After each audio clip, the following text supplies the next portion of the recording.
دیارە بێگومان ئیمارەتی سۆران یەکێکە لەو با بڵێن میرنشینانەی کە لە دەوروبەری با بڵێن بەشێک لە ناوچەکانی کوردستان توانیوانەکە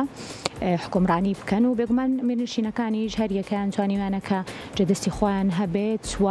توانیوانەکە لە سەردەمی خۆیان حکومڕانیەکی چاوە باش بکەن. هەندێک کاتە بینین کە بابەتی دەستنووسەکان ئەمانە توانن کە مێژوو پشتڕاست بکەنەوە و بەشێک لەو با بڵێن زانیاری دروستانەی کە هەیە لە ڕێگەی دەستنووسەکان و توانین جارێکی تر پێی ئاشنا ببینەوە. دیارە کتێبی تاریخی ئیماراتی سۆرانێکێکە لەو کتێبانی کە لەلایەن مەلا سعد خەیلانی لە ساڵی 1927 نووسراوە و جارێکی تر لەلایەن هەریەک لە بەڕێزان سێخ ساڵح و بەڕێز ئارێز عەبدوڵڵاوە پێداچوونەی بۆ کراوە و ئەم کتێبە لە ئێستاە بەردەستە. پێویستیان زانی بیکەنە پاشۆ بۆ کتێبە داگەڕاون هەموو شتیان ساخ کردیتەوە. لە زۆربەی کتێبەکەدا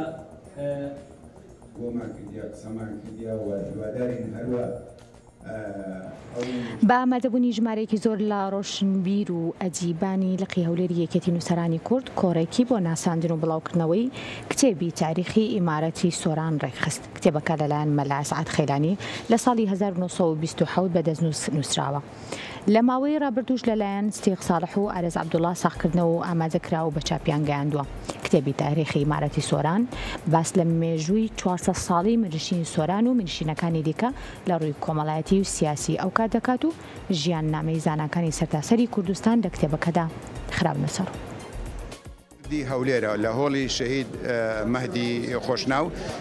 دیارەوەکو دەبینین ژمارێکی زۆر لە نووسەران ڕۆشنبیران مامۆستایانی زانکۆ سیاسەتمەداران ئامادەن مەبەست لەو کۆڕان ئاساندنی کتێبی تاریخی ئیمارەتی سۆرانە کە زانای گەورەی کورد مەلا سعد خەیلانی ساڵی 1927 نووسیەتی و لە ماوەی ڕابردوو مامۆستا سیدیق ساڵح و بەندە ساغمان کردەوە و ئامادەمان کرد بۆ چاپ و بنکەی ژینی چاپ و بڵاوی کردەوە ئەمڕۆژ ئەم کۆڕە لێرە بۆ ناساندن و پێشکەشکردنی کتێبەکەیە. ناوڕۆکەکەی